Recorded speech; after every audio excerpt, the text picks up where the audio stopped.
எல்லாருக்கும் வணக்கங்க.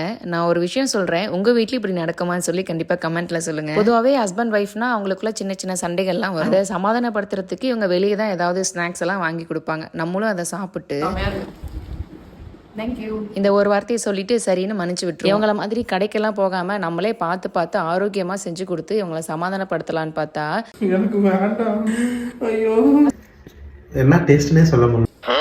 பச்சை மாசம் அடிக்குது. என்ன கருமா அது என்னதான் இப்படி சொன்னாலும் அன்னைக்கு நைட்டே நான் வந்து இந்த ராஜ்மா ரெட் பீன்ஸ்னு சொல்லுவாங்க, இதை ஊற வச்சு குக்கர்லையும் போட்டு வேக வச்சு இதோட டேஸ்ட் தட்டைப்பயிர் மாதிரி தான் இருக்கும். அப்படியே கொடுத்தாலாம் சாப்பிட மாட்டாங்க. இவரை சாப்பிட வைக்கிறதுக்கு கொஞ்சம் எண்ணெய் ஊற்றி கடுகு வெங்காயம் பச்சை மிளகாலாம் போட்டு சின்னதாக ஒரே ஒரு தக்காளி கட் பண்ணி போட்டு வணக்கி எடுத்துக்கிட்டேன். இது வணங்க உப்பு மஞ்சத்தூள் கொஞ்சம் கறி மசாலா தூள் சேர்த்து நல்லா வணக்கி எடுத்துக்கிட்டேன். இது வணங்கின உடனே ரெட் பீன்ஸ் சேர்த்து ஒரு கலரி விட்டுட்டேன். இப்போ கொஞ்சமாக கரம் மசாலா சேர்த்து நல்லா வணக்கி விட்டோம்னா டேஸ்ட் சூப்பராக இருக்கும். ஒரு 1/4 டம்ளர் தண்ணி சேர்த்துக்கிட்டேன். கூடவே பார்த்தீங்கன்னா பெருங்காய தூள் சேர்த்துக்கிட்டு இந்த மாதிரி பூண்டு தட்டி போட்டு ஹஸ்பண்ட்க்கு ரொம்ப பிடிக்கும். அதுவுமே தட்டி போட்டு மூடி வச்சு வேக வச்சுக்கலாம். அவ்வளோதாங்க. இதை மூடி வச்சு தண்ணியெல்லாம் சுண்டி போனதுக்கு அப்புறமா எடுத்து சாப்பிட வேண்டியதுதான். இது மட்டும் இல்லாமல் இதே மாதிரி வெள்ளை சுண்டல் கருப்பு சுண்டல்லாம் பண்ணால் டேஸ்ட் இன்னும் சூப்பராக இருக்கும். இதை சாப்பிட்டு என்ன சொல்ல போகிறாங்களோன்னு தெரியலேன்னு நினச்சிட்டே தான் போய் அவர்கிட்ட கொடுத்தேன்.